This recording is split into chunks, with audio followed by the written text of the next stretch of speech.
It's a day in the death of Donnie B. Strung out, waiting to die. Nothing to laugh at, no one to cry. Just another dirty gray day in the death of Donnie B.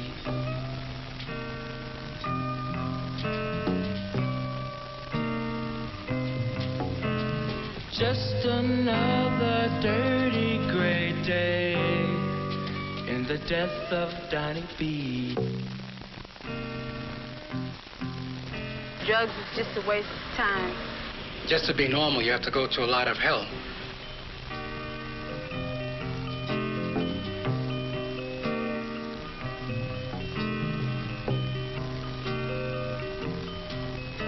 It's like suicide, jumping off a bridge.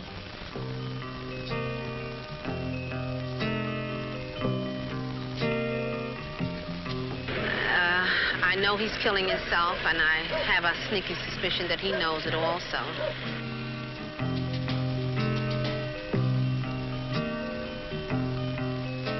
This is one of the places where you usually find a junkie. This cold, narrow, steel, barred cell. You'll see him in here, double up in pain, sweating it out, waiting for tomorrow.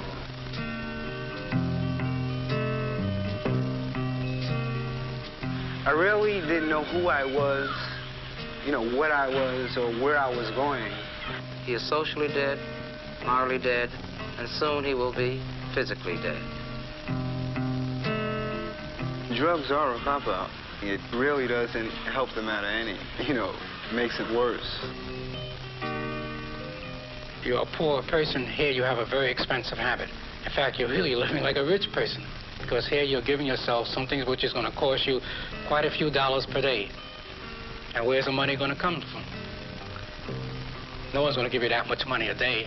And as your habit grows, in other words, as you use more and more drugs, this is inevitable. It's going to happen that you need more and more money. And no one's going to give you that as a gift.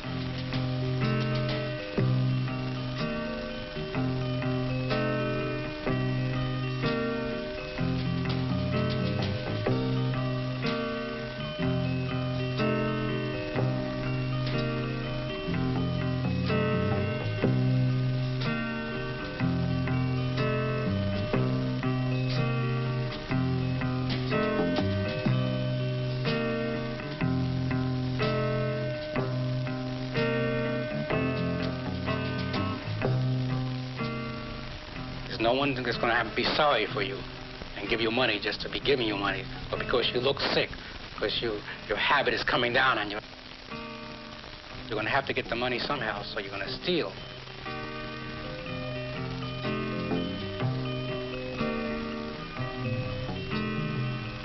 There's no future for him. As it stands in reality, there is no present because he's really non-existent. His whole world consists of, let's say, of him.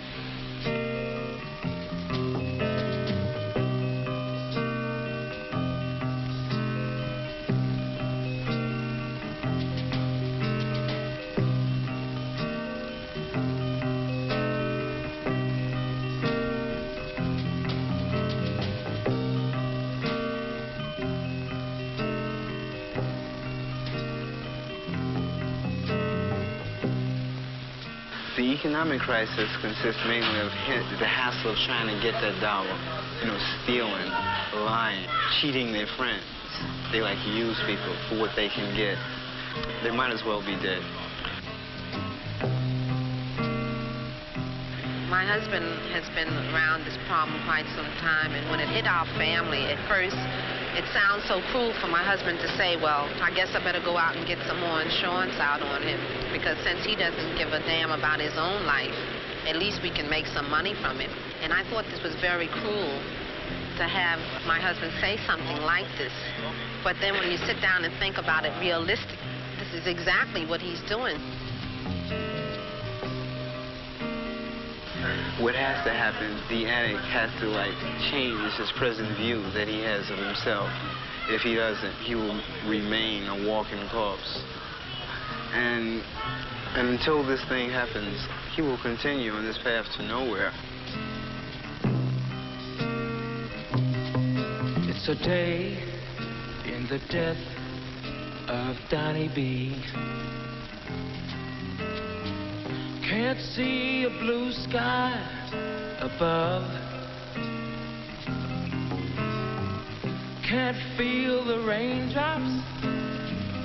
Can't feel the sun. Can't know a lover. Couldn't have one. Can't feel the snowflakes. Can't work or play. Too busy finding a fix for the day. Just another weary, worry day in the death of Donnie B.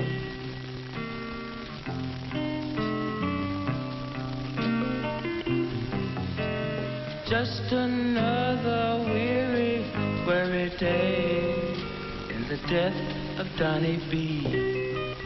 When you come into court, you see these people standing before the law, you can realize, gee, I remember seeing that person walking around, the neighborhood, a few months ago. And they must have seen all the addicts, they must have seen the people hanging on the streets, people that were without clothes and shelter because they used drugs. But that didn't seem to impress their minds. They probably were saying to themselves, well, that will never happen to me. I'm starting to use drugs, but I know I won't be like that. I'm not that old, I'm young, and I can take care of it. I can control my habit and all this kind of thing, Most of the people we do arrest are the minor people, the street addict, the 18, 19-year-old person who is on junk, use 4, 5, 6, 8, 10 bags a day.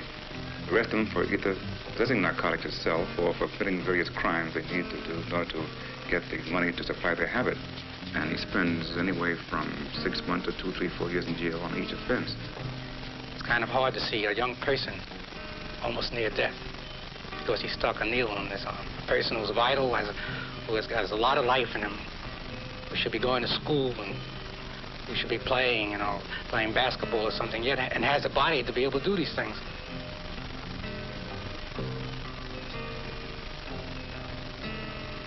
This happens time after time.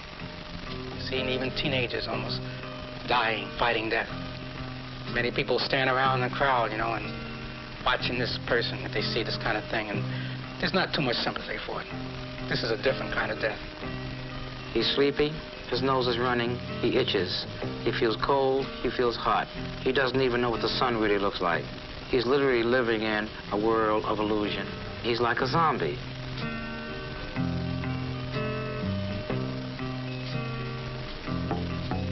It's a way of living for Donnie B. Driving his friends for a buck. And nothing else matters. Nobody cares. Hanging around to raise a little bread for the death of Donnie B.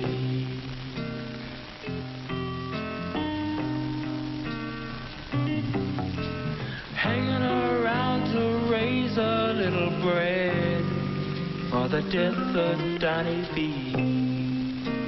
The great bulk of the junkies are still in the same place I left them at. 25 years ago, I was in the streets, a detective making an arrest, and today I see the same fellas who've been to jail off and on, on the same corners, in the same stinking cellars, in the same rooftops, and their friends have died of overdoses or just being sick from the junk. And they're still in the same spot, and nothing has changed for them. But most of them I've known 20 years ago are dead or in jail. I found better things to do. I saw that wasn't me. I want to live to be an old man, real old man. It's hard to describe. It's just really a way of killing yourself. No more school, no more future. It's an abysmal end. And I tell you, I'm not trying to put any kids down or any people down, but start with junk, it puts you down. It's the needle and pain for Donnie B. Freezing his muscle and brain. Bottle cap living, bottle cap dead. Just another dirty gray dawn in the death of Donnie B.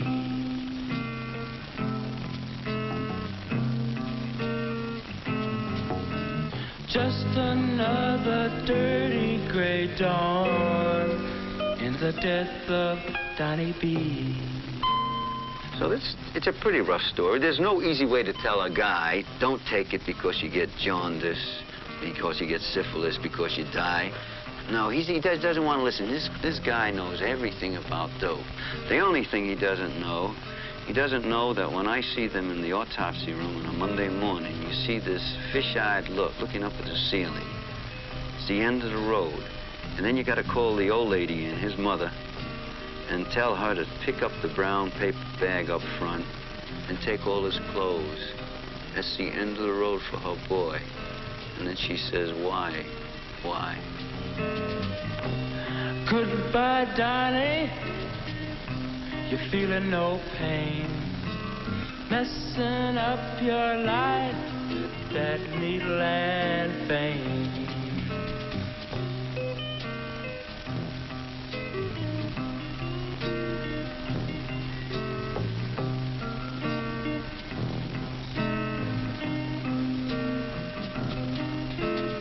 Just another dirty gray dawn in the death of Donnie B.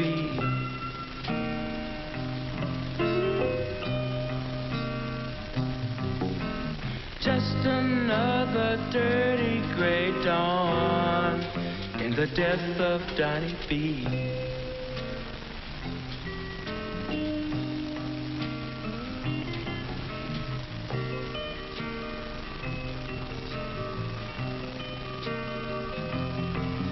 Say goodbye to the people, Donnie. You're going away soon. Goodbye, Donnie.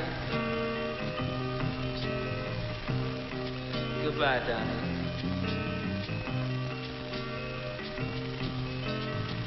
Goodbye, Donnie.